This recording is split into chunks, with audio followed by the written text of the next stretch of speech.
It's not just like a one-time thing.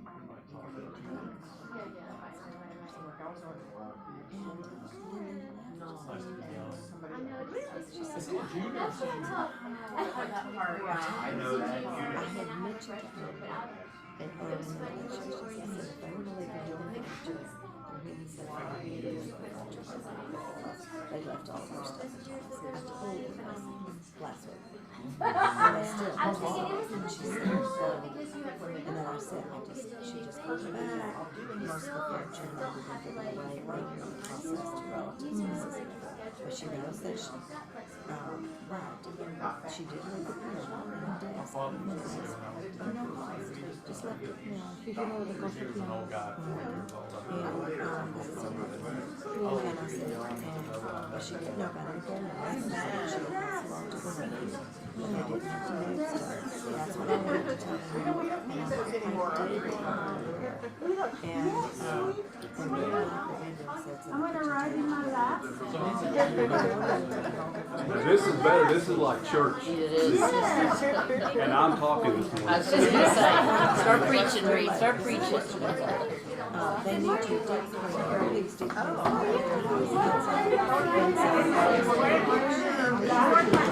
She just ran all the way from Windsor Road here. Rhonda got called out. Probably last week I could wear it. The house that she just got a contract. So she's over there.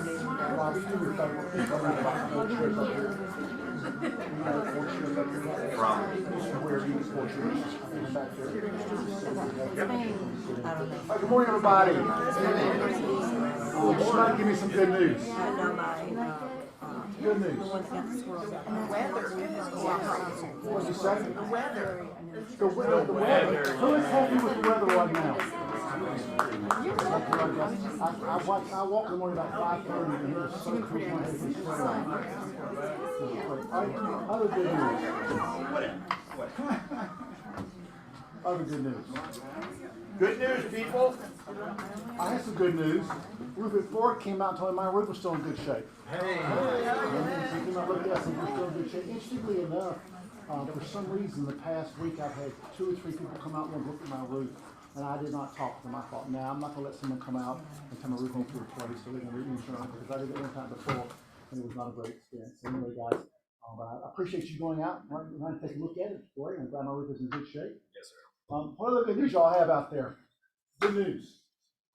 College football is back. The Steelers won last night. Football is back, and Georgia's undefeated, and Georgia Tech got beat badly last weekend, right? By Ole Miss. They look good for a little while. What? They look good for a little while. They did? Cool. Yeah. Cool. You guys have good news they want to share. Happy birthday, Kimberly. Happy birthday, Kimberly!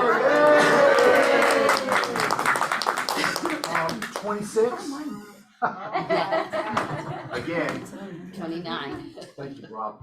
I would be happy to be 56 again, so it'd be great. That's not all that correct. Great. Exactly right, John. All right, who else in here? Anything they want to share good news? If not, we're going to move on. All right, let us move on. Next is our partners. Is Thomas and Brandon? I don't think so. Where's Thomas and Brandon? Right there. All right. Let's give them some more. Good morning. Good morning. Zoom class, 747, September series part 2, Till Death Do Us Sell. All right, September 20th, which is when? Tomorrow.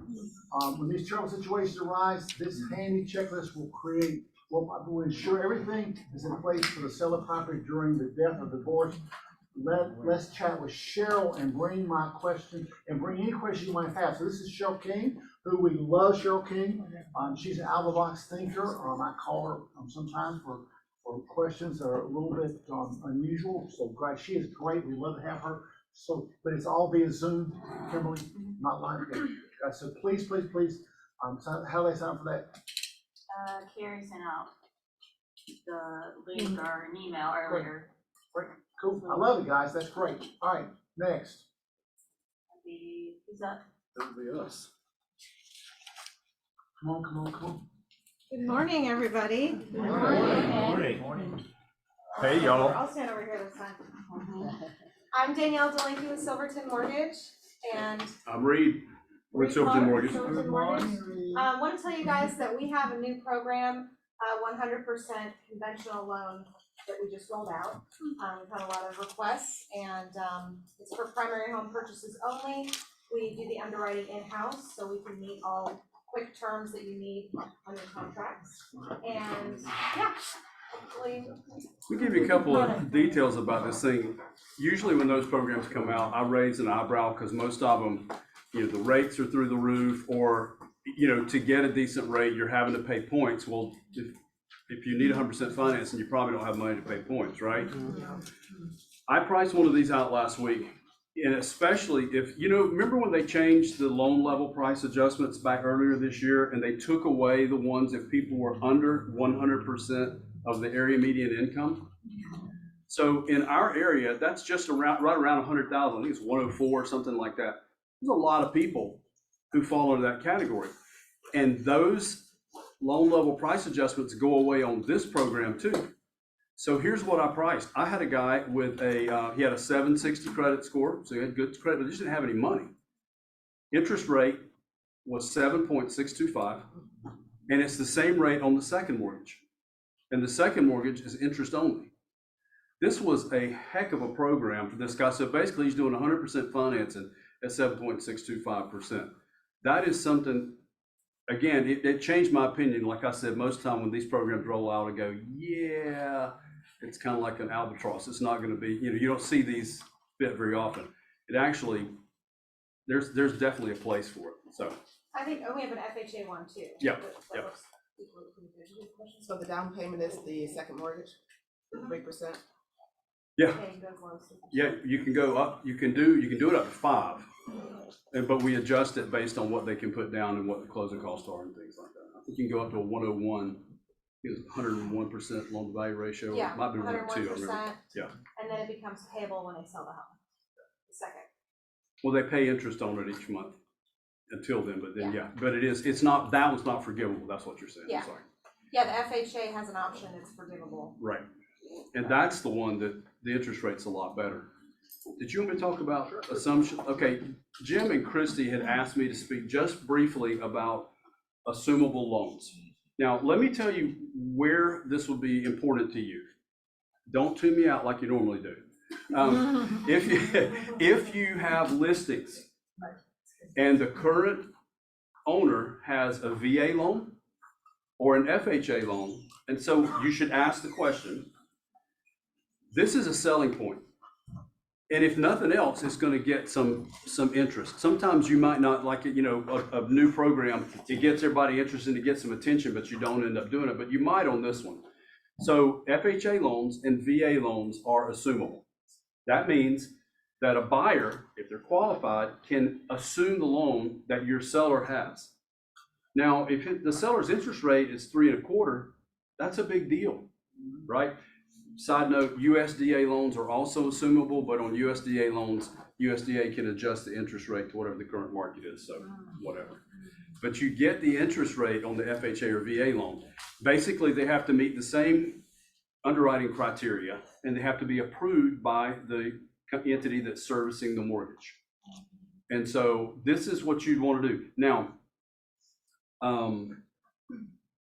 the rub on these is who's going to pay the difference between what's owed and the purchase price. But don't let that mark it out of your mind. Let's say you've got a client who is wanting to put 20% down on a $600,000 house. That's $120,000. Well, if your client bought that house 3 years ago, that might be the difference. That might cover the difference between the sales price and what they owe.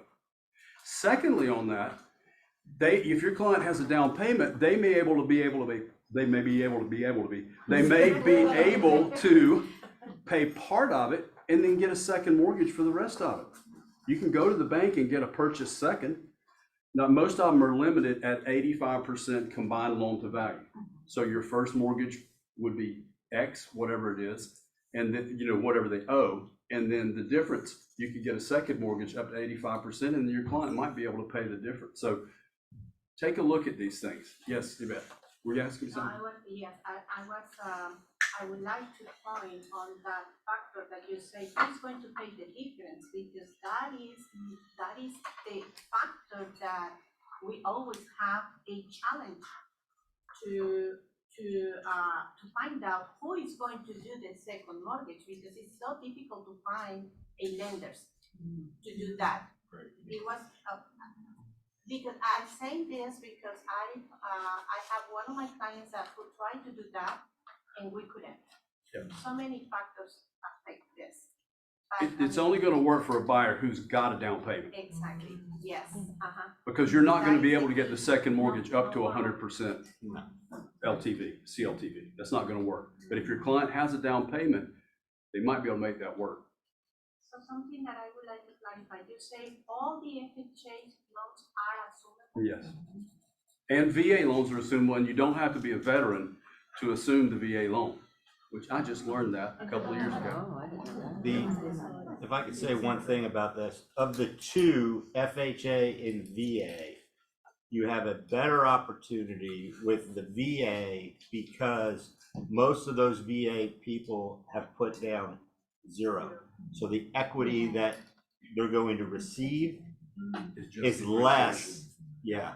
It's just the appreciation. It's not the appreciation plus whatever they put down, like you would. Right. Because there's people out there at FHA loans that have put 10, 15% down, because that's all they could qualify for. Colin? Yeah, correct me if I'm wrong, but for VA loans, the seller of the VA loan, or the person that is giving away their loan, they do not restore their eligibility, correct? They can't, they have to go through the process the right way Okay. to restore their, But they to could. release of liability. Okay, cool. And it's an important point, because if your seller's doing that, you wanna make sure they do it the right way. Sure. How long does this entire process take? If, for example, you have a buyer who wants to assume and all of this stuff, so what's the time process? Because over here, if you had to put an offer, time is of essence. Right, yeah. How does? Well, I think if your seller was using the assumption as a sales tool, they might be a little more flexible on that. But I would Yeah, say, more I would time. say plan for 60 days, but here's what needs to happen. If it's your listing, go ahead and reach out to the servicer. Get on the phone with your client and reach out to the servicer and say, hey, somebody wants to assume my loan. Can you tell me how the process works? And that way, when you put the listing on the market, you already know those answers. Does that make sense? Yeah. Can any lender do that, or has to be the servicing lender? It has to be the servicing lender. Yeah. Any other questions? The idea is to call your loan officer and say, is this, well, what I need to do, so call them and talk. Have a Thank you, guys. Yes. Appreciate it. Okay, Thank you very much. Hey, guys, now, Congressman Brown is late this morning, should we let them have audience or not? No. Thumbs up or thumbs down? Yes. Thumbs up, okay. Now Jim wants to define late. It could mean that I was helping someone with a closing. Oh, yeah. Of course you would. I was. I agree with that, you're never late. Never, Exactly never. I'm right. kidding. What did grandmas used to say? Like, it's better to be 10 minutes early or whatever the thing is. I don't know. Well, obviously it was not that today, but I was downstairs. So anyway, well, hey guys, I'm Carrie with Thomas and Brown. I like the classroom. I feel like we're in a college. I like it. I know, me too. So we have another Zoom class tomorrow. It's a 1 hour, thank you, Vanna. It's a 1 hour Zoom class. We had our first one last week and we went over the contract checklist, deadlines and things like that. So thanks to everyone who joined us. So tomorrow's class is called Till Death Do Us Sell. So we're gonna talk about a checklist to have in place for things that come up during death and divorce when you're working with a client, selling a property. If either of those two things are happening, what you guys need to have. You know, if you hear of like, oh, we're thinking about filing for divorce, you know, like maybe have these conversations with them first regarding the property. So we're gonna talk about all those types of things, probate, whatever. So it's gonna be a good class. Bring your questions. And we'll have a good turnout. I've gotten a bunch of RSVPs and it's kind of multi-office too. So y'all might see somebody on there that you know, but a different office. And so you should come here. As soon as they hear I'm listing my house with you because I'm getting a divorce, or I'm listing my house with you because my spouse died. What should be their first action? So for each of those, so they're selling for a divorce, we need to find out, have they filed yet? Is it final? Sometimes it's final. Have they come to terms? If not, there's a number of things that we can do. If it's pending, what would happen is both sides attorneys would have to reach an agreement and say, we're willing to accept this for proceeds, we'll hold them in our, not us, but that one of the firms would hold them in their escrow account until it's finalized and disperse it after that. There's kind of a few things that can happen in that. If a spouse has passed away, we need to look at the deed and see how they hold title. And if they're joint tenants, then that would be okay because the 50% interest automatically goes into the surviving spouse's name. So, and if they don't hold title that way, we just need to find out, hey, do you know if it's gone through probate yet? Did they have a will? Those questions are things, and that'll all be on our checklist too.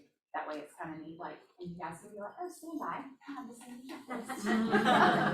I'll say one more time, if you hear that, Yes, if you stop. hear, right. And because the lady or the man tells you, everything's under control, don't assume that's No. true. Yeah, and Those they are true. may may understand that it is, and it might be. I mean, there are cases where it's like, oh yeah, we're done, here's our paperwork, but a lot of times it's not, because somebody's brother's friend was an attorney and had this form and we filled it out, so we're okay, right? And that's like it's a terrible situation regardless, right? Death and divorce are terrible, so when you have to deal with that on top of the emotion, you guys know, and then we all become the psychologist. Y'all become their psychologist, we become your psychologist. Jim becomes everyone's psychologist. But ask the questions though. Yes, for sure. And if you don't know what to ask, call Carrie. Yeah, call Lon, us, Call honestly. Cheryl. Call Lon. I'm dealing with one for a friend whose mom passed a year ago. It'll be a year. And Cobb County probate is not lickety split.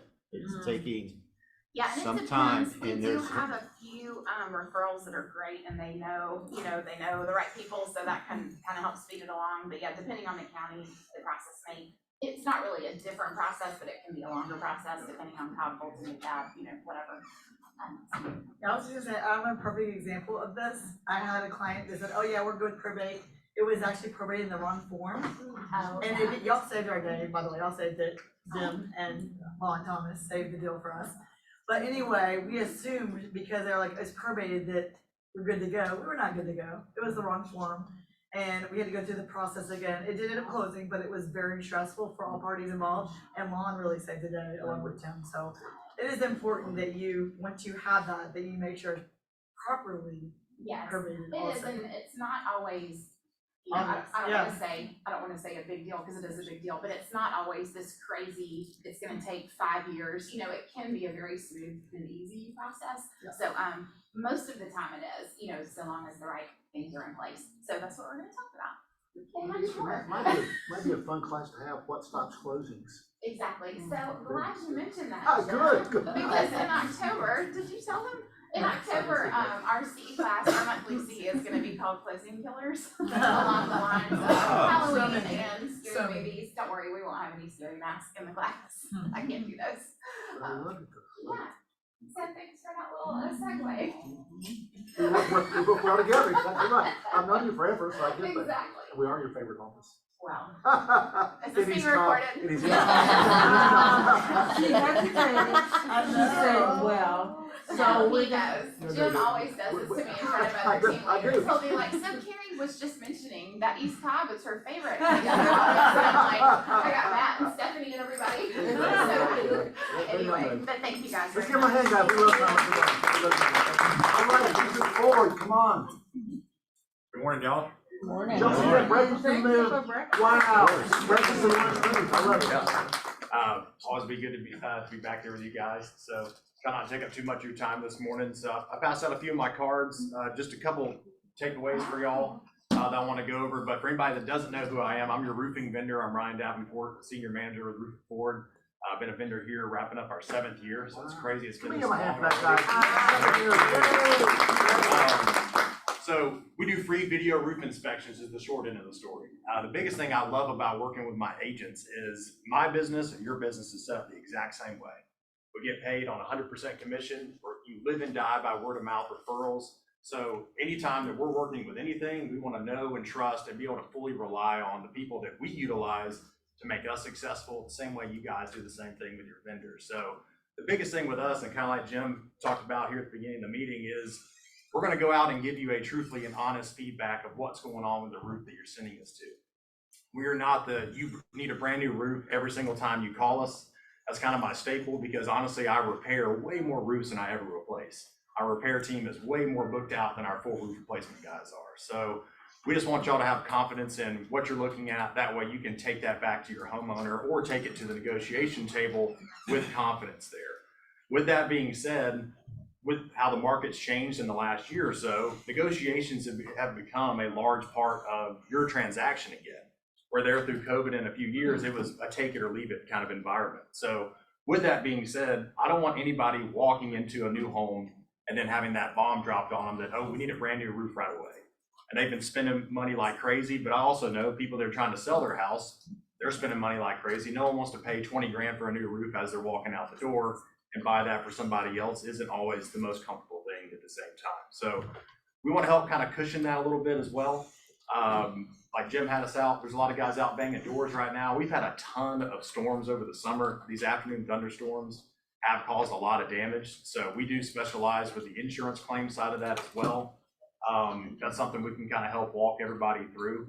But the biggest takeaway too, that I haven't gotten to do a lot of here at Atlanta North that has been really fruitful with a lot of my longtime agents is from the team aspect. So I know I only get a few minutes up here. I do a lot of just like coaching and training with what I've molded our business to becoming for my realtors with team meetings. So if you're on a team or you've got a team of like 5 to 10 people, nothing crazy big, I set aside about an hour of time to carve out, to come in, bring you guys some food, sit down, and I've got just literally like 4 slides on a PowerPoint that just to kind of roll through what agents need to know about roofing.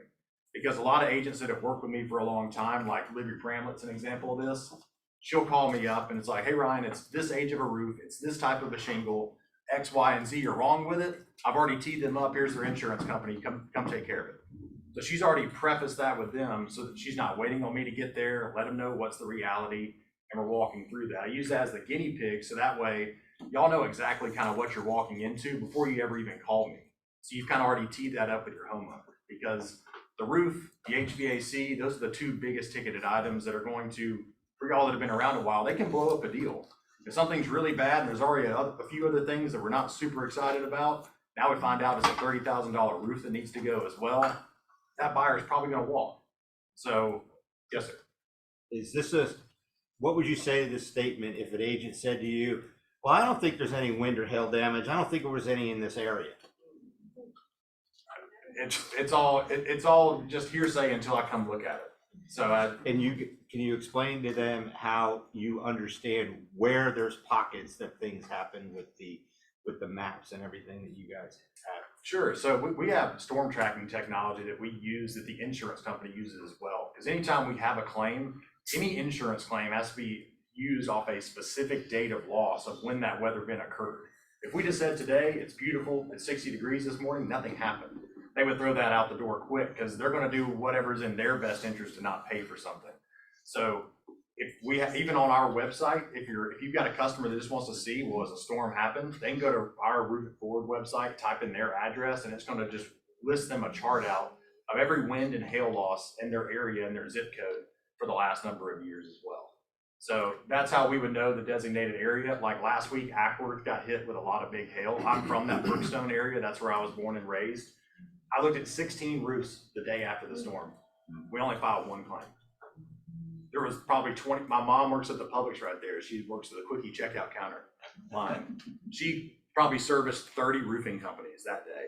And people were filing claims left and right. And that's a big home base for our company. It wasn't that damaging. There's a lot of companies that just kind of play that insurance game because there's roofers that tear up roofs and they cause fraud. And there's also adjusters that cause fraud. I got a new guy I was talking to on the way in this morning. He's going to meet an adjuster for the first time. And I had to have that talk with him. It's like, if he starts doing anything to the roof, get off the roof, take a phone call or something, because there's a lot of that. It's not as cut and dry as I wish it was. So never assume. No, but ultimately, if we have that opportunity to go through insurance, truly, that's best case scenario for everybody. paying on average a $1,000 to $2,000 deductible when our average contract price on a roof replacement in Atlanta is $20,000. Obviously, that's a no-brainer. We just need to have the time and be teed up by you guys to be able to come through and see if that's even feasible. And if so, I'll let you know and kind of paint that picture of how we go about it. Who would like to have a lunch and learn on roofs? Cool. Can we'll start setting it up?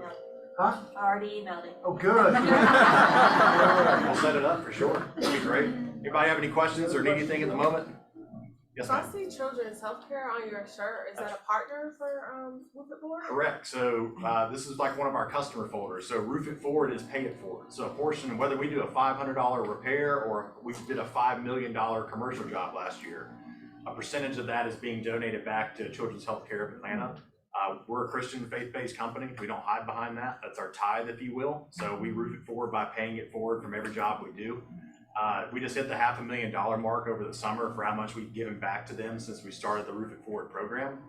And we help run their camps and stuff in the summertime as well. So it's just a big part of who we are, not just a marketing ploy. My personal vehicle is getting wrapped with all kinds of stuff like this as we speak. So it looks like kids took markers and drew all over my car. So if you see me riding around to an appointment, that's us. We definitely can't miss our cars for sure. Anything else, Don, at all? Let's give him a hand for the breakfast. All right, thank you, Mike. I always get with it. Okay, broker open house, guys, it's 6:30 and I love Stephanie Noble. She's one of our wonderful agents like all of y'all are, but she texted me last night at 10 o'clock and I did not listen to the text because I was already in bed asleep. This morning, she sends me and said, can y'all please come? So guys, if you all can get this to us a little bit earlier, we can do a little bit of job of making sure that you know about it. But guys, they're doing a broker open house. She says it's 5 minutes from the office. It's $985,000, 2940 Blue Sky Place, Marietta. She would cover you all going by, giving her just what you're seeing in the house and house priced. If you have any suggestions, guys, if you have time, please go by and see her. Does anyone know what Blue Sky Place is? Should be off of Old Canton Road. Off Old Canton Road, okay. Old Canton, so guys, so please go by and see her. She needs your support. She'll be there from 11:30 to 1:30, so please go by and support her if you can. Thanks so much. All right, come on up, Sherry. We love Sherry. All right, I want everybody to put on your calendar October 18th. We are going to have our traditional trunk or treat, except this year's not gonna be a trunk or treat. It's gonna be a spectacular festival and it's gonna be at East Cobb Park, right down the road. It is an event to invite your clients, so later on this afternoon, Kimberly will email you guys a marketing piece that you can send to your clients. Up in the corner will be a little thing for you to scan, just to kind of, you don't have to RSVP for the event, but just give us an idea and feel something we're planning for food wise. We have got food trucks that are going to be provided. We've got a DJ that's going to be there. We're going to have costume contests for three different ages of kids. Tons of games, crafts. It's going to be from 4 to 7. And what else? Oh, we're having a raffle. This is the most important thing. We're having a raffle, so we're raising money for Quan Cares.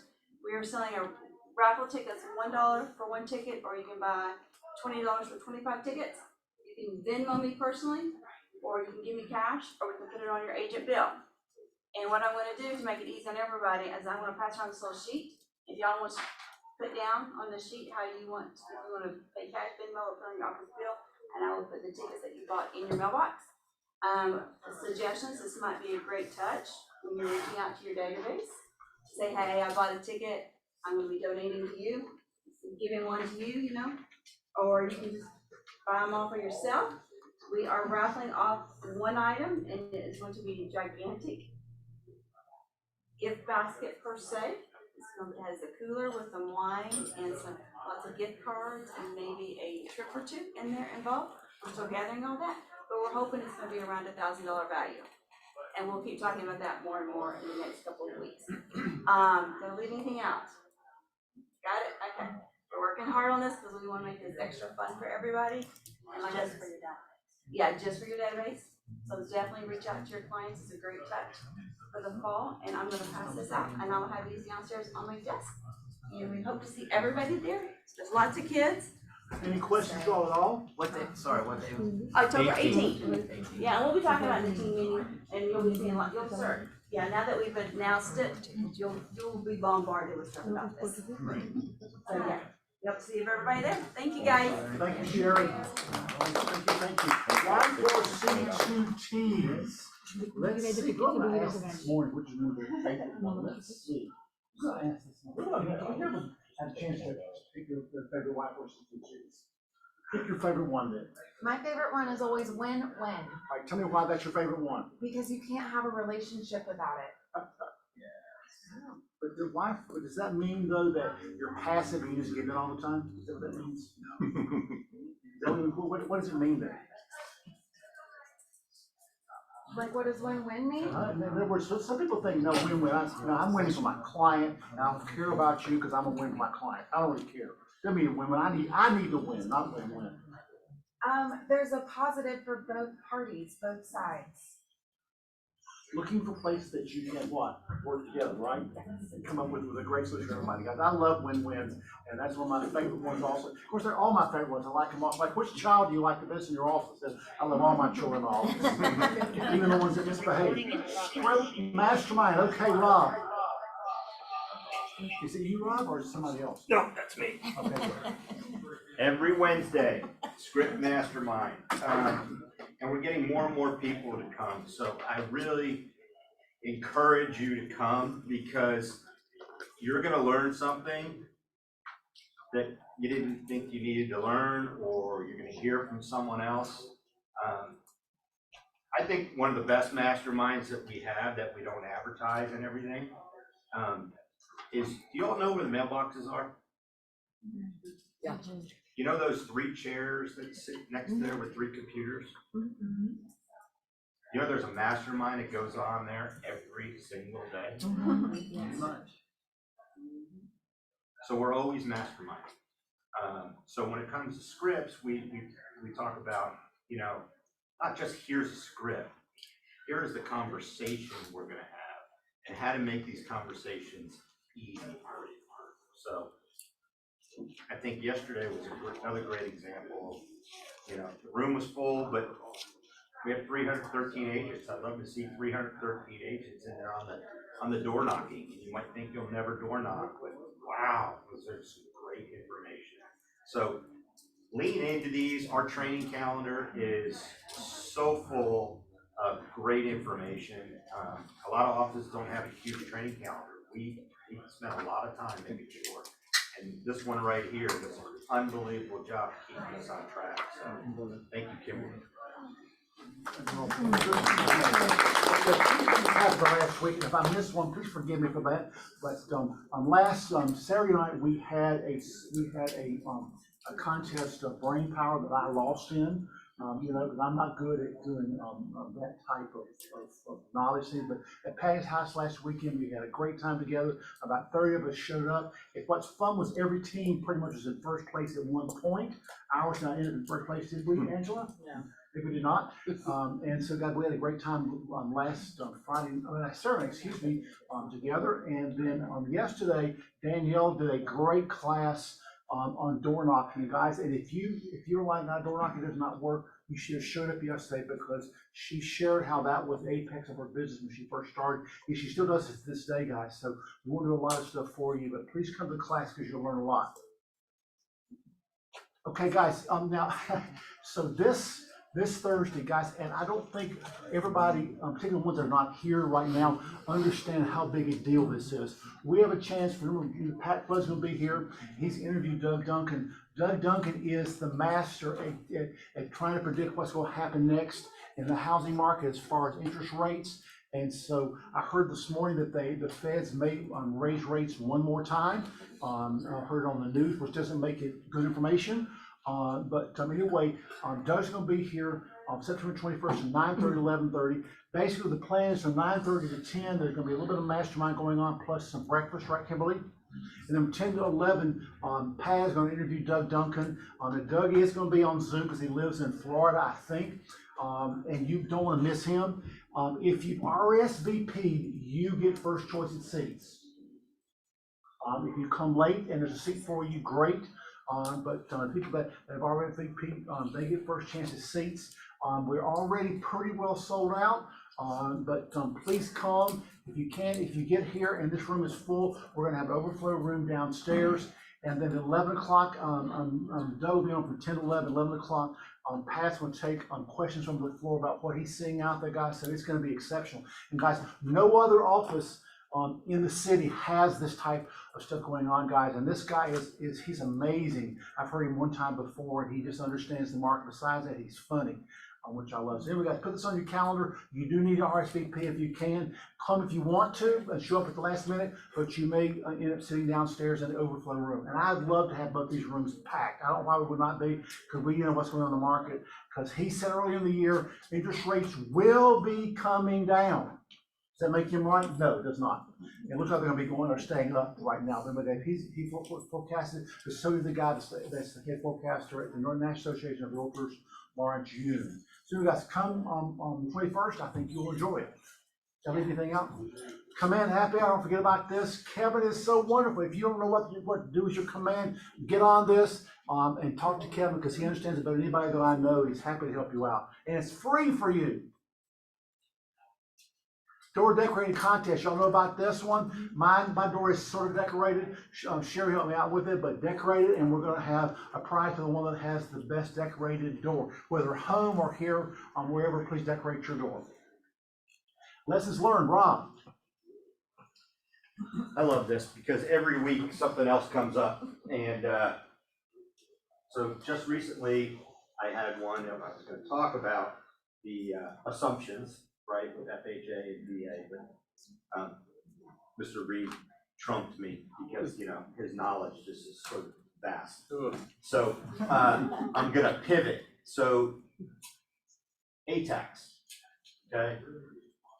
We're all happy when we get something under contract, and then we get our ATAX back, and we're like, okay, now, how do I negotiate to keep the deal together, right?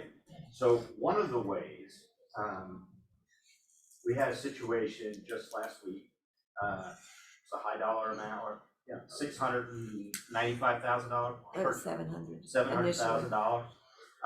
And I'll tell you what, a lot of stuff came back. 730. Good house, right? But it winds up being about $21,000, right? And the other side talking about win-win, we want to get these deals done, right? So there's two ways to do the deal. You can go ahead and ask for all the money. But if you have a good relationship with the other agent, God bless you, is to figure out how do you meld in possibly a price reduction as well as some of the repairs that absolutely have to be done. And the agent was worried about it. I don't know how to do this. You know, that's a big ask. And here's the beauty. Our job is simply to do what? Relate about his wishes. Deliver the information on behalf of our buyers, right? And in the back of your mind, you're thinking about win-win because you want to get this across the table too. And I learned this a long time ago, and I bring it up all the time, especially when deals are getting a little sketchy. And it's so simple. You have a seller that wants to sell and a buyer that wants to buy, okay? And the emotions get high. That's where you become Dr. Phil, right? And during those situations, so long story short, we're able to get this one done with a major price reduction. People are going to do their own repairs, and so it's all going to work out. So what's the lesson? Communicate, get on the phone, because I can tell you so many agents will not answer their phone, they want to text. I'm like, no. Get on the phone, because I can tell you, you almost always work it out. Yes. That's the lesson, I think. Yeah. What you said. Don't be afraid to ask. Yes, it is a co-op, okay? Had another situation this morning. The agent, one of our very, very, very, very talented agents, she wrote her ATAC so specific on the air conditioning units that need to be replaced. I mean, she put in there brand, tonnage, right? This new thing, and if you're not familiar with this, talk to one of your air conditioner contractors, is variable speed air, right? Okay, so I learned about this last week because someone in the office was getting their air conditioner replaced. And the difference from 11,000 to 21,000 was because they were told they really need this variable speed. Now, I look at it and go, Jim, how long have you had your air conditioner in your house? Well, parts of it for 25 years. Okay, are you staying cool Very. with variable speed or without? With. You do? I do, yeah. Oh. That wasn't a complicated question, I got that one. Yeah, he drives very nice cars. So he got a souped up model. But, so you gotta think about these things. So the difference between what this agent bought and wrote it up and everything, and she's exactly right, and she got several quotes, the quotes that she went with, she missed that it didn't have variable speed on it. The other party said, okay, we'll do it $8,500. Does that meet what is on her ATAC? And the difference between 8,500 and 15,000 is now another issue. So what was my advice to her? Pay it, just kidding. No, pay it. I'm just joking. So she's right? She has every right based on the contract that she wrote, but she also supplied that quote that they accepted, right? She can take that quote back and say, yeah, but it doesn't meet this, and then what's that gonna add to the deal? More Tension. Right. What is the win-win? We don't know yet, but I advised her, listen, call them back, explain the difference, and then you need to call your buyer and explain the difference. And there's going to be a middle there. You might get it all, you might not get it all, but you have to think win-win in that situation. Yeah. So it's not always black and white. It's based on really how you come across in these situations. You could come across with a sledgehammer,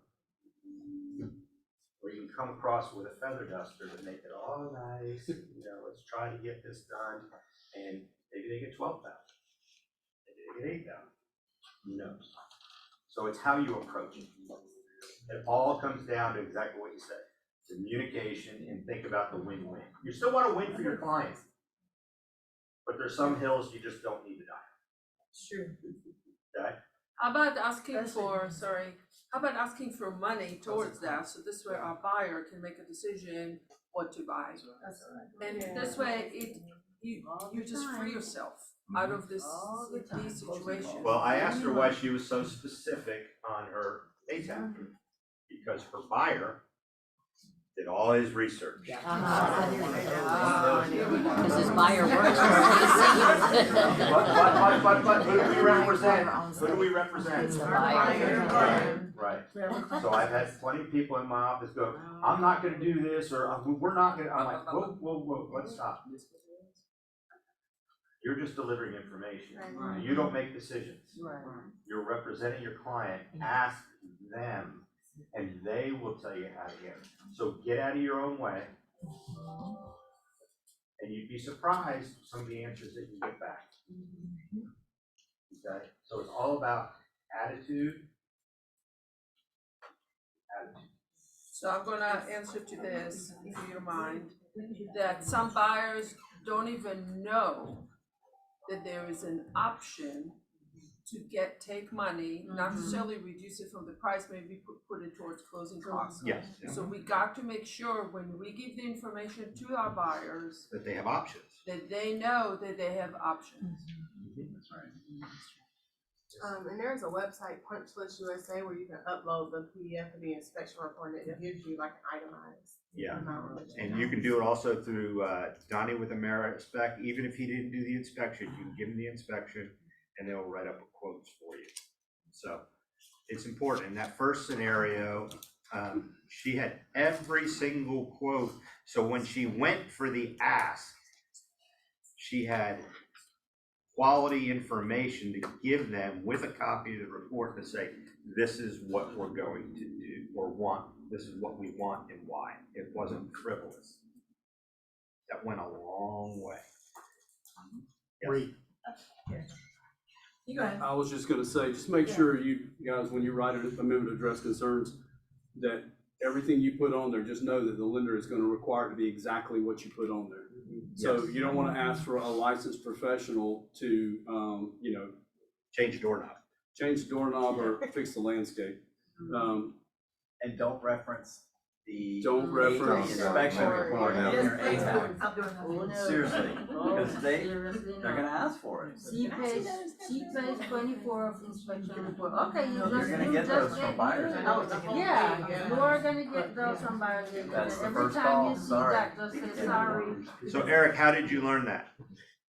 Because we all went through it. Yes. Right, so we're trying to help you. Experience. Right. I was gonna say, just remember also it's a liability when you're giving quotes for people and doing that. We have really great partners we work with, but I give it to them so they can do it. Agreed. Then, because like, think about it, if you're the one doing all that process and it's your mistake, right? So you just give them the information, you're happy to even meet somebody there, but let it all go back to them, right?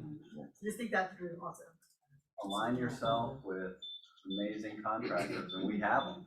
Yeah, we You've got Ryan, who we just heard from, I mean, have them in your pocket, because they're gonna save you. You guys not agree with that. The idea of having the HVAC filter like that up, significantly do. But who's wrong? But if you take it and you do it, who's wrong then? And what they ask you to do then, would you contribute some money towards those costs in your commission? Yeah. And you take money out of your pocket. Guys, the last 2 Fridays, I've spent time on the phone a pretty long time talking to 2 unhappy sellers. One was our customer, the other was our client, and they both basically threw their agents underneath the bus. If I told you who the agents were, they're like top agents. They're great agents. They threw them underneath the bus, and said how awful they were. I know these agents are great, and they're like great agents, but perception's reality, right? So, but the one last Friday that I had talked with, that she fired off the agent an email. So here's everything you did wrong. The agent fired back an email with like 3 paragraphs of everything that she had done for her, and where the seller was wrong. So I spent an hour on the phone defending all of that. Guys, the best thing you can do is when the seller does that, or buyer does that to you, if you're gonna email them back, make it very short, no more than a sentence more, because the more you put on there, the more you have to defend. And if I would ask her to do anything in less than He is the best at it. I've learned, oh my God, when I was president of the board, first week I was there, I got a nasty email president of the board, a nasty one. And I shot back a, you're an idiot, blah, blah, blah. You know what you're talking about, you know who I am, et cetera, not quite. And boy, they shot back an email to the whole board about the new president. I remember Reggie McCreary, who is one of my good friends, he's the head of the board, he says, can I tell you about a device that's on the computer, it's what's called the delete button. He said, use the delete button a lot. Now, if you defend yourself, do it, but do it with the guys. So if you're gonna send an email or a text, do your best to, number one, don't send it that night, send it the next morning. Okay? You know, don't send it that night. Sleep on it first, you know what I mean? And then the briefer you can be, the better for you, because that's what gets us in trouble. We send these long emails, and then we think, God, we're going to justify. Guys, you will not make someone that thinks you're not good at what you do feel better by sending them a long email. Y'all agree with that? Yeah, that's my lesson learned. All right, come on if you want. Come on. Come sit up here. Come on. Who's up? What's in my hand, y'all? Who would agree that the last year has been a tough year? Yes. Tell me why do you think it's been a tough year, sir? There's things dealing with the economy, mainly with the economy. I like that. Our economy's been tough last year, okay? All right, who else? Thanks, right, Angela, what do you think? We are constantly re-educating the public on what the truth is as opposed to what the media is saying. Okay, all right, tell me what you think some of the misinformation that's out there right now. Bless you. Well, at the beginning of the year, was a lot of talk about the market's gonna crash.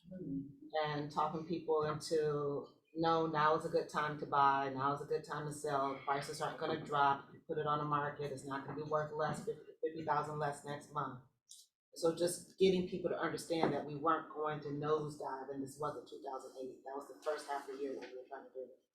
And then the second half of the year, we're convincing people, interest rates don't matter, if you can afford it, go ahead and buy. And so it's just constantly re-educating. Educated, I like that. Who else? Yes. So, and this is specifically for agents, so we went from the last 3 years, I would say, 2020, 23, 2 years to a really fast-paced market, right? Everybody come listen, come sell me, come listen, come sell me. So now it's a skill-based market, and I am seeing even some of our stars in this office who came in the last 8 years into this market where it's like, give me, come. I'm seeing them struggle and really struggle, and even some of them contemplating getting a second job to tide them over. Because it's not 2 years ago where deals are just falling in your lap and you're running crazy, and there wasn't much skill involved. If the buyer said, let's give them everything, let's ask for nothing, that's what we did. So now we're having to talk to our buyers about the rates. We're having to talk to our sellers about the market has changed. And a lot of people, some people are really struggling with that because they've never had to deal with this part of the market. Very good. Anybody else? Anybody care to share? Yes, sir. I would say year over year for the last 3 years, especially if you've been in the market for that long, you just simply, I mean, all these things obviously are coming into that, but there's just not the houses. Year over year, the volume of houses, the sales cycle still is following the same like normal distribution. It's just like about 3 years ago, it was like 20 or 30% less, than maybe 20 or so percent less again. And it's a compounding thing to where all of a sudden, you still have your busy season for when, the kids get out of school. It's like the shotgun start to where it gets busy, but there's just not as many houses. Yeah. Like that. Very good. Anybody else? Mindset. Huh? Mindset. What? With Grace? A lot of my closings now, which they weren't in the beginning, are new construction, because the builders are now giving back some decent incentives, which there was a time they really were not giving anything. They're paying the agents properly, they're buying down their rates, cash incentives. So they're making it worthwhile, especially for my first-time buyers to do new construction. Like that. Anybody else want to share?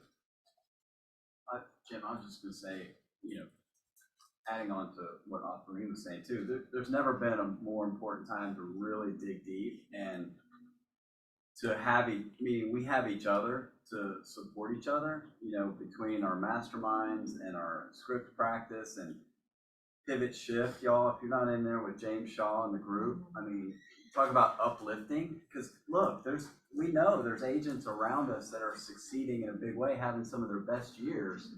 So just tell yourself, why can't I? And I will, and I'm one of them, meaning I gotta really dig deep, continue and dig harder. So all these points have been made, and but it's there. Yeah, we have less inventory. However, a lot of people are finding houses to sell and list and buy and having great years. So why can't you, right? Yeah, I was gonna say, people are moving because of all the Ds, so death, diamonds, dogs, death, there's more of them, but there's a reason people are moving, they're not just moving to move. I have actually a really good thing I can send y'all on that, if y'all text me, that has all the different reasons that my coach gave me, but I mean, there has to be a reason. People aren't just like, oh, I wanna pay more interest rate. When you have a 2% interest rate, you're not gonna just move for fun. There has to be a real reason. It could be that you need a bigger house, I mean, that's still a reason, but people are definitely thinking twice before moving.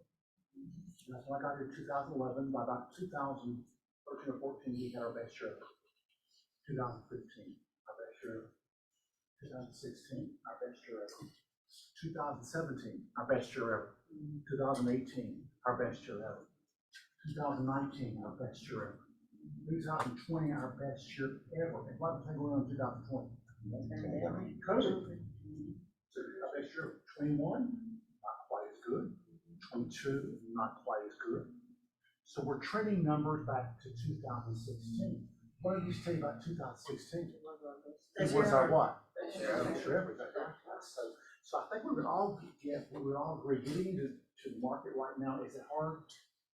Yes. It's hard. It's hard. It's hard as a brand new agent in the market right now because of what is going on, high interest rates, and also just not a lot of houses to choose from out there, which I totally get. But I talked to Libby Brown this morning, and she wanted to come here, but she had a full plate today. Libby is amazed because she is the mother of 3 children, and one of them is a baby. So her plate's full, but she's having a pretty good year. She said, I'm gonna quote what she said this morning. She says, "But Jim, I'm having to work my behind off to have the same amount of business I had last year. I'm having to work twice as hard to have the same amount as I had last year." So now, would y'all agree this is a tough time in this market? Yes. It is. Yes. But. And. In 1984, I got in, it was the worst year ever in real estate. No one told me it was a bad year. I just sold houses, I didn't know any better. So, anyway, guys, I want you to introduce yourself and tell them how long you've been with the office. Let's start with you. Okay, so I'm Fatima, and I complete 1 year next month, October 3rd. Yeah. So yeah, it's been an interesting year, and for me, I've got nothing to look back on. This is my new year. I do not know how real estate is. I come from corporate. And I come from Australia, so I don't even know what the US market is. So for me, everything is new, and I think I'm learning new as a kid. Who am I learning it from? I'm learning it from the best. So whatever I am today, or whatever I am doing today, whatever I've learned, it's all because of you guys. So thank you. So each and every one of you in this room has helped me in some form or the other. So I've taken bits from everyone, and I've tried to do that in every conversation I have, in every deal I have, in every ATAC I have, in every phone call I have. So I've got someone on speed dial for every stupid question also. I call up and say, what do I do now? So, and as someone said, there's nothing wrong to ask, because if you don't ask, you don't know. And the fact is, I don't know. And I reflect that in a conversation with my client about that I'm not the best, and I'm not someone who's been in the business for 20 years, but I've worked in a team which is one of the best, and I work in an office which is one of the best, and I'm sure we are going to deliver the best. So that's how I've always got through the life.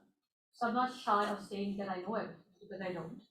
But the fact is, having the confidence that I get it done, that's something that gives them the confidence that I can get it done. And I get that confidence because of you guys. So that's the only thing I can say about me. And the fact is, I know the interest rates are high, but I've always heard that Jim said, and I keep on giving this example, that 20 years back, the interest rates were 18%, and they're 7.5%, right? When I got my first home over here, I was sitting at 6%, but I still refinanced, right? But at the same time, we're not at 18%, we're 7.5%. We know the market is going to get down. It's a matter of time. So for me, everything is new. That's how it is. It's about the message that we deliver and how we deliver. I'm Brenda. I joined last November, and I like Fatima, don't know what I don't know. And so you just proceed on, and because there's so much I don't know. And I've learned so much just by sitting in that little office down there that's provided for us. I've learned so much from Eric, from getting the squirrels out of my house. We caught 4 of them last week, Eric. And, I mean, just by being with you, Angela, just everybody has been offering and are so willing to offer advice. And so it is, you don't know what you don't know. And if you're just honest with people and transparent with people and say, I may not know that answer, but I know where I can find it. It'll just be. And what did you do patient. before? Pardon me? What did you do before?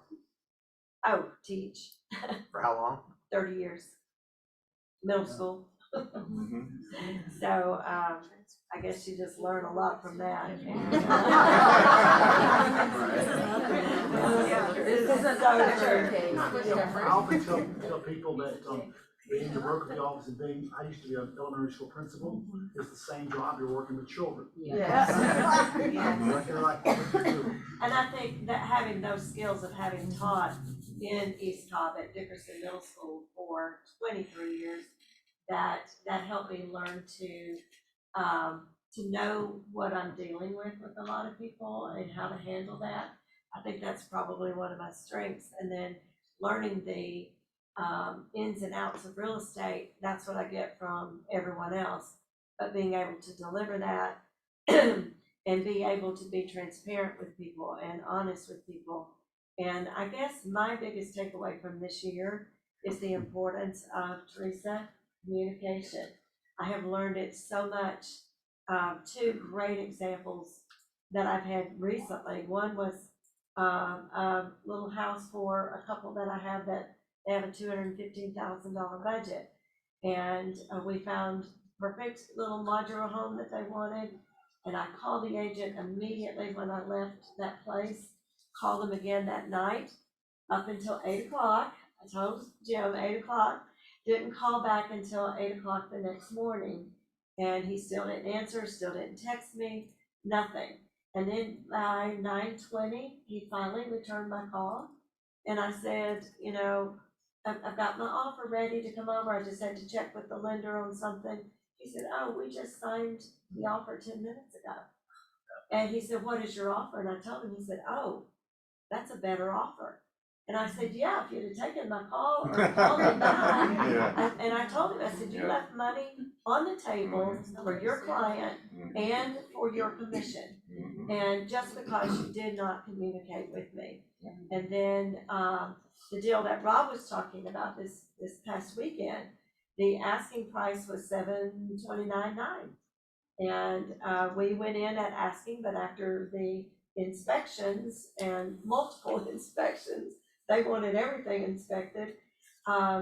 We started negotiating, and the best way that it worked out is by talking to the agent. And I told her, I said, I'm not trying to pull anything over your eyes, the wool over your eyes. I'm trying to be as transparent with you as I possibly can. And she responded to that, and we were able to and she agreed to, got her buyer or her seller to agree to come from $729,900 down to $695,000, and which was a great savings for my client. But it was that constant back and forth. Finally, about 10:30 on Saturday night, she said, you know, we're done. And he accepted it, and we did it. And now we've still got to get them to closing, but at least we were able to negotiate, and it was just that communication, and it was a win-win. Stacy? Hi, I'm Stacy Fickle. I've been with Kellers a little over a year. I came in, I signed in July, I didn't start until like October. I was doing my old job, which was a high school counselor up in Forsyth County. 25 years in education, doing elementary at the beginning, 6 years, and the rest of it was at high school level. So working with teenagers, like Jim says, it's much like working with us, right? And it has been so beneficial, that background in counseling and working with people in difficult situations, in critical talking, thinking. The biggest thing that I have learned through all of this is I knew a little bit about real estate. My dad's an associate broker, and all through growing up, we rented houses and bought houses, and I'd be in there scrubbing bathrooms, and I even took phone calls sometimes to screen. I can remember as early as 13, like screening phone calls and things like that. But I never got into it because I was in my former career, and when I decided to do it, I didn't tell him. I didn't tell anybody. I just did it, and then I was like, guess what? That's not real estate then. And there was behind that, because he would have given me way too much information, right? And I did not need daddy on my side, but I did need y'all. And that is what's come out in all of this. There is not one person that I think, from the lenders to them downstairs to all of these people in this room, that I have not walked in this office and felt immediately welcomed. How you doing, Stacy? What's going on? Can I help you? To Rob, picking on me all the time, but that's okay. I'm just kidding. But everybody has been so welcoming, and we don't know what we don't know. We don't know what y'all went, we don't know all that. You know what I'm saying, that y'all just had. We have no idea. So we're just coming in, the three of us, plus Rhonda, who had a situation, she's gonna come up today with a house. The four of us came through Ignite together, and I'm telling you what, our little Ignite team was so good. And the four of us had camped out in that little room downstairs. Thanks, Rob. Yeah, Yes. thanks Rob for doing that for us, and Jim. The four of us, I swear, I feel like we've given birth, like with each penguin that we have, only Rhonda took her penguin home and gave it to her cat. The rest of us, y'all can go see our penguins, because we earned those penguins. And that's what I'm saying, like, we did our work, but we had to, literally, on all of our first sales, we had each other's back, because we did not know. What do we do? Who do we help? You know, and then poor Kimberly, I went and sat at my desk. I remember my very first sale, I went and sat in there and with my computer, and I walked in. You know, Kimberly, you get that, I was like, oh my God, she's gonna help me, and she was like, sit down. And from there, she held me, you know what I mean? But it's like that kind of thing. So I really do appreciate that office. We don't know any better, I guess, the three of us, the four of us, and we're doing what y'all are telling us to do. And I think that's And good. Rob has been the one over the past year that sort of shepherded with a couple of people. And Rob, I guess, what would you want them to share as far as what they would do and what they would not want to do? So, and I said this to you guys so many times, and it's hard when you're starting, right? Because y'all had real jobs before, right? And y'all got every other Wednesday or whatever it was, ding, you got a deposit, right? And I would tell you that, you know, this all happened slowly, and Sahara the same thing. She's a little bit ahead of you guys, but she was in the same boat. You know, it happened slowly, then suddenly, right? And you guys are all experiencing that now. So when you started, what was the hardest thing to do in terms of lead gen that now that you do and it doesn't freak you out as much? Pick up the phone and talk. What? Pick up the phone and talk.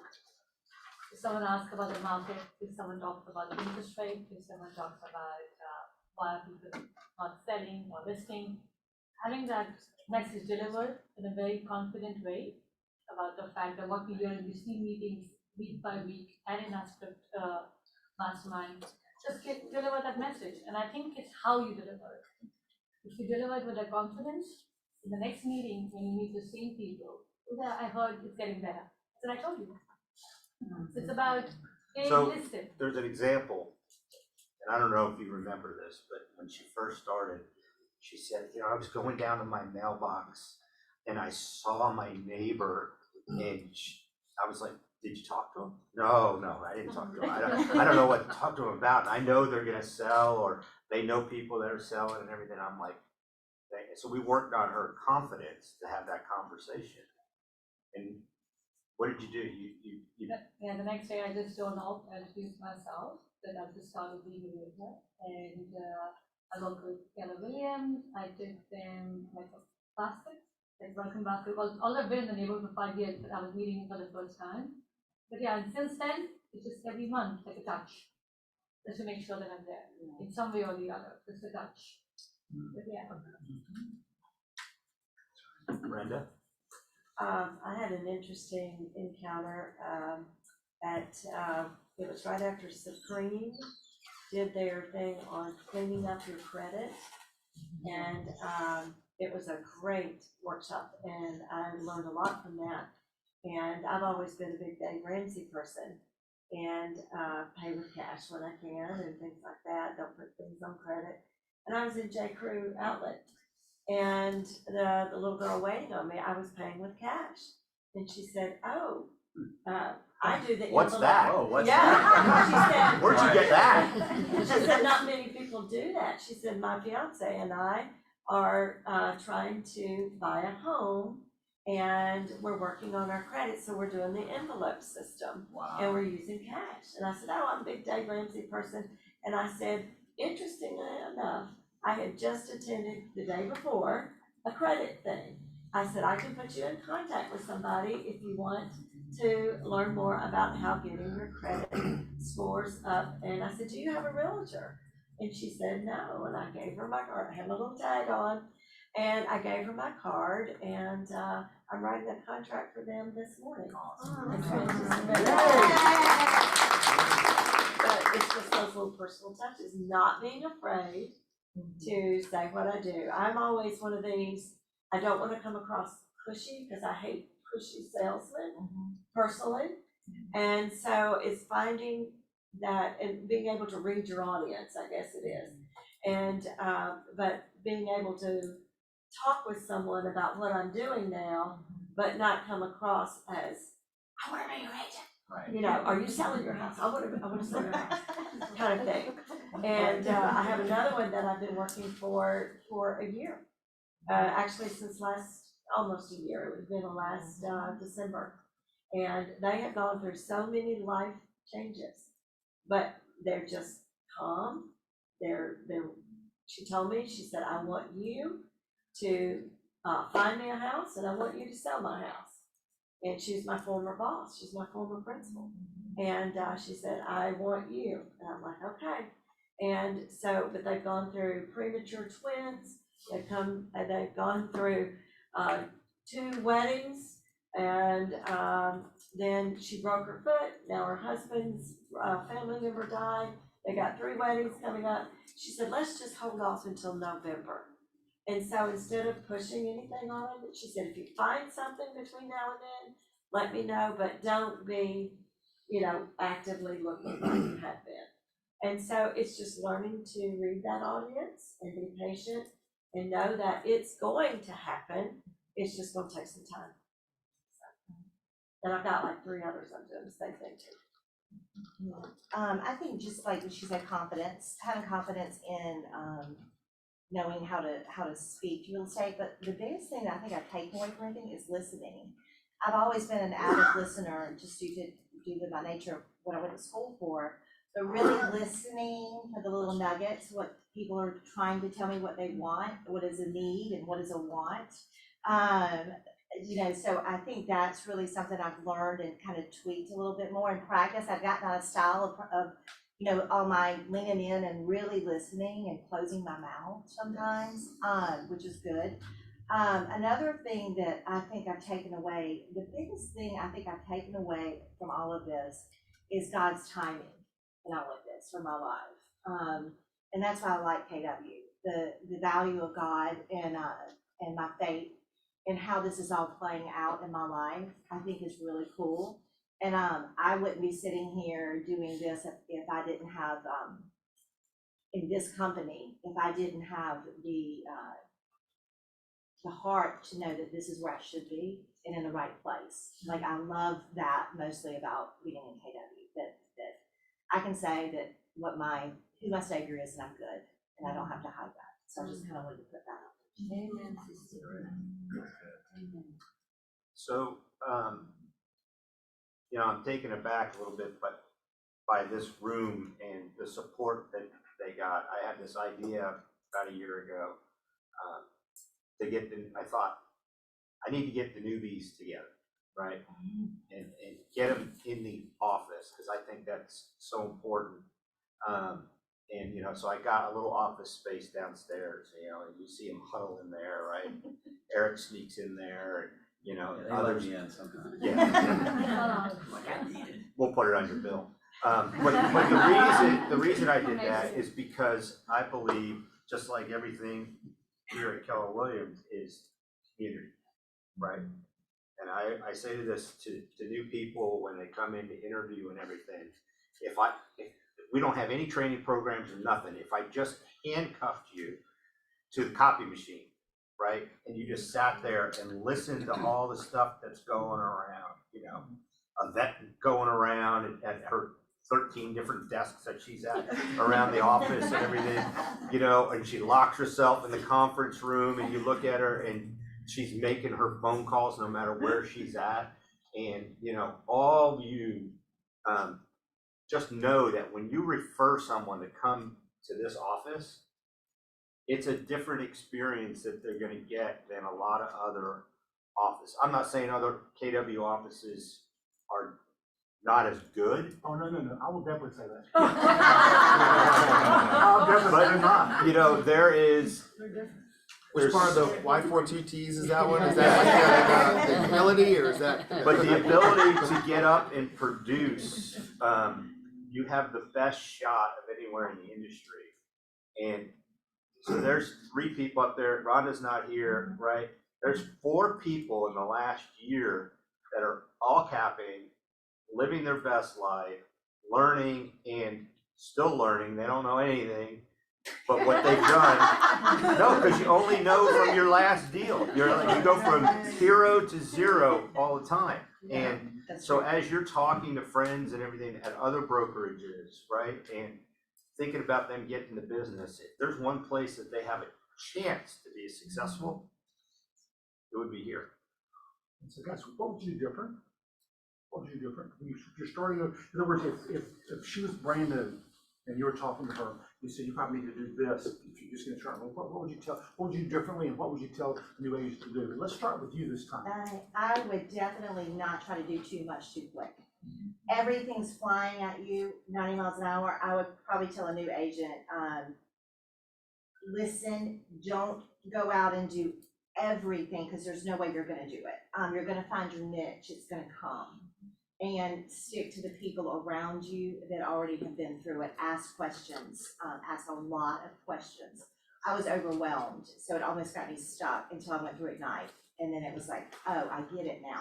The broader picture is really a lot for a new person to come in and take. So just that little pause, listen, ask questions, and know that it's not gonna, you're not gonna sell a house that first month unless you're just really good. But you know, it's gonna come. Just don't get too overwhelmed too quick. Don't try to do it all at one time. That's what I did, and it's not good. I don't know if there's anything I would do differently because November and December, I went to every class I could possibly do and tried to learn as much as I possibly could. And then I didn't even really start trying to do real estate until the first of the year. So I didn't even really start making my calls, but I just was learning. And I think what Stacy was saying, and I agree with, if you try to do too much too soon, and I'm coming from the education background, I want to learn. Every day I want to learn. I want to learn. I've got so many books and all these things, and maybe did too much, but yet I felt like when I was ready and had confidence to step out, and I didn't want to speak real estate till I understood some things about real estate. That was my biggest fear. I did not want to come across as inauthentic, and I wanted to, that's why every class I could possibly go to. I mean, there's not one that these ladies have taught that I didn't attend or we didn't attend. And so I think just waiting, being patient, and trying to learn and hone my skill. Like that? This is for me personally, but I think I've heard this a few times. You need to leverage. Like I think about myself, I've been a superwoman, super mom. You want to do it all. You want to be a perfect mother, perfect wife, perfect friend, but you can't be it all at one time. And you definitely can't be a real dad at the same time. So you need to let go a little bit, and maybe that starts somewhere when it's settling your home or even settling with your work. Learn to give it someone to the best. You can be able to deliver it in a better way than you can. So yeah, I'm trying to learn how to leverage. So little by little. And obviously because you should be able to afford it at the same time. But yes, but that's something that I need to know. Let go, leverage. And that's the way you can get the time back and you can do better things. Thank you. Rob, any follow-up questions? So Are you comfortable now to have a conversation Have a conversation, yes. Yes. versus a year ago? Oh, yeah. No, yes, I couldn't have a conversation with that. I mean, you are now. But you are now. Oh, Oh, yes, yeah. yes. So I think everyone in this room knows when it comes down to everything great, systems and everything we have, the answer is always what? Lead gen, right? And I've watched you guys. So what is your favorite lead gen thing to do? Open house. Yeah. Hey, girl.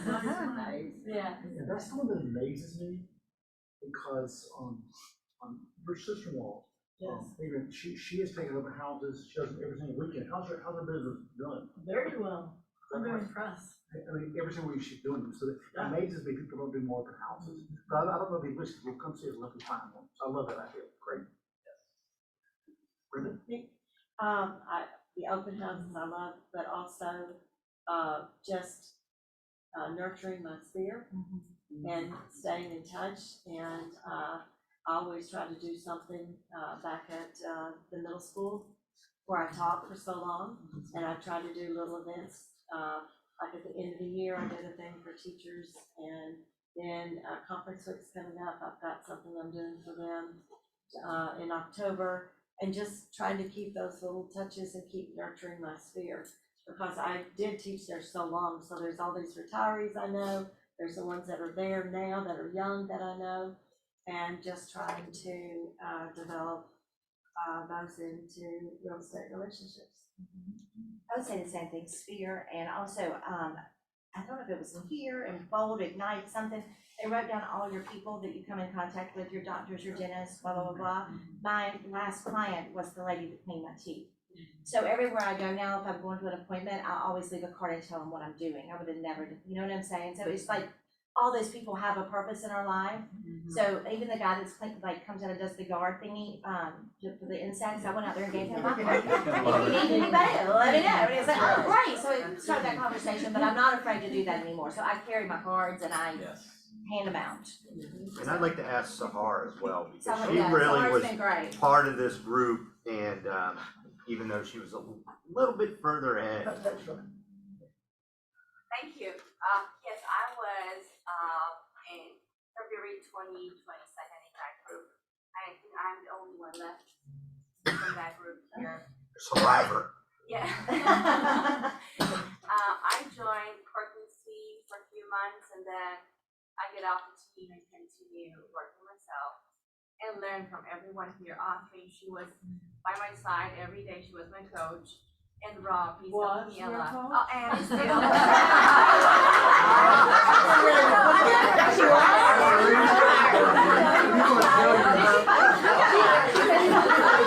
There is a slot open. And still, sorry. And still, I mean, you were by my side from the first day, and still are. You get credit for that. And yeah, everyone in the office helped me a lot. Yeah, I'm doing open houses a lot for other agents, for myself. I'm connecting to my previous clients from my other job. Which I was a designer, so I was in touch with all of them. And my recent transaction is one of them, purchase and sell.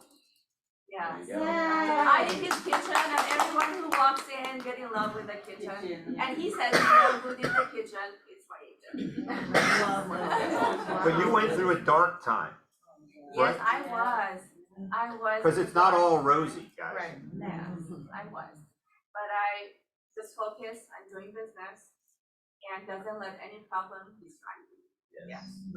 I think what works with Sahar and myself is being accountable to each other. So we would call up in the morning, I come to work, I come to work. So having that tag also made us come to work more. Having someone to be accountable to is probably the biggest thing you can do to improve your business. Yeah. Right. Where someone calls more and says, okay, Brenda, are you up? Are you lead generating yet? I'm not talking to you. Every day. So, but having someone to say, because well, having phone calls, so. Well, we're on a group text too, the four of us, so we always are texting, or somebody's doing something, which brings to all conversation. So I think that's helpful too, women helping women, not that the men don't help, but, you know. Well, we did this, Oh, and Rob. He's a common factor. He's a common factor there too. what we used to do, we were doing the book club, and in fact, we came in one day and said, you know, she couldn't get here because she, you know, she's mom, she's taking kids to school and everything, but she had us on speakerphone, right? And we had her daughter in there, right? And so her kids were seeing what the work was that went into this, which I thought was a great example. Okay, Angela, come up front for 1 second, okay? Angela, by the way, Angela, if you're stuck right now in your business, what do you recommend that you should be doing? And this is, I didn't prepare for this at all. But I literally was just thinking of a quote that Gary said at Megacamp, that there's no problem that making twin contacts can solve. He says it all the time. Bam, right there. So, I mean, everything, any dark times that we're going through, any struggles that we're going through, if we just commit and focus on putting the effort to making those twin contacts, finding business, it will solve all of those problems. So, learning the systems, learning the scripts, putting it into practice, lead generating on a regular basis, it'll come. It's just a matter of how much time and dedication you put to it, to the outcome.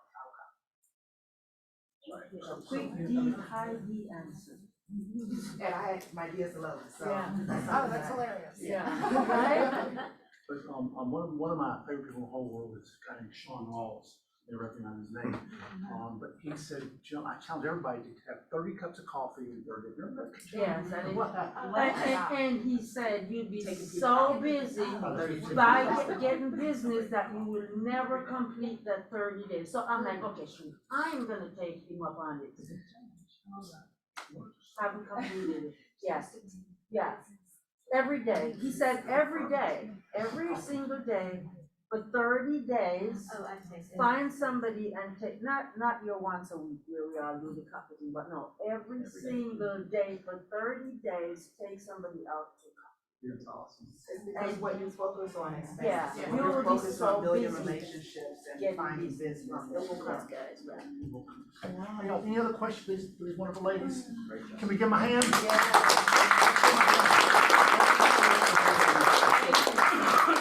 Anyway, you all, two things that I figured out in my 4 years in real estate. One of the things I figured out lately is that someone's gonna do business this month. Teresa, how do you do that, you and John? What now? Best year ever? Best year ever. That's what I said. But it's still market, how can you best year in someone, how can you get Teresa? I had John. Exactly right. They're a great team together. They're different personalities. So guys, you can have your best year ever, but you have to do what's called WORK. And the one that makes me smile, every month when we watch people go out the back door, and they'll say, well, Jim, I'm gonna go over here to PDQ real quick because they'll save me $100 a month. And I watch every one of their production, and 90% of what happens in their production goes this way. Because they go there because it's cheaper, but it rarely is something that improves us. And so I would tell you that in the next few months, at some point, the market is going to blow wide open. I hope that this guy on Thursday is going to tell us when this will happen so we can prepare for it, you know what I mean? It's going to blow wide open, and people are going to be thinking, oh my goodness, I should have been talking to my database. I should have been out there knocking doors. Not only knocking doors, I think yesterday was fabulous. It was absolutely wonderful. I was there and learned a lot. Anyway, so guys, thank you for being this morning. Y'all showed up. This room should have been packed this morning, talking about how these ladies, and one more that didn't show up, I'll get her for that.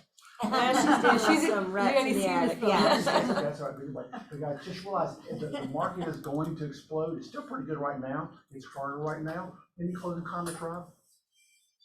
I think the perfect example is each one of these ladies that just said, I don't know what to do. And I would just, in Green and all of us had poured into them, just do one thing and become a beast at it, right? And then grab it, bring it back. You don't have to just go catch it. We'll help you cook it. And that's exactly what they've done. Anyway, guys, back 11 o'clock. Thank you guys. I like that. Won't cook it. I love that. We're talking fishing. Thank you all. Thank you. And where was Rhonda? Rhonda has. She went in a contract 2 days ago, in a house, and the inspection is not done yet.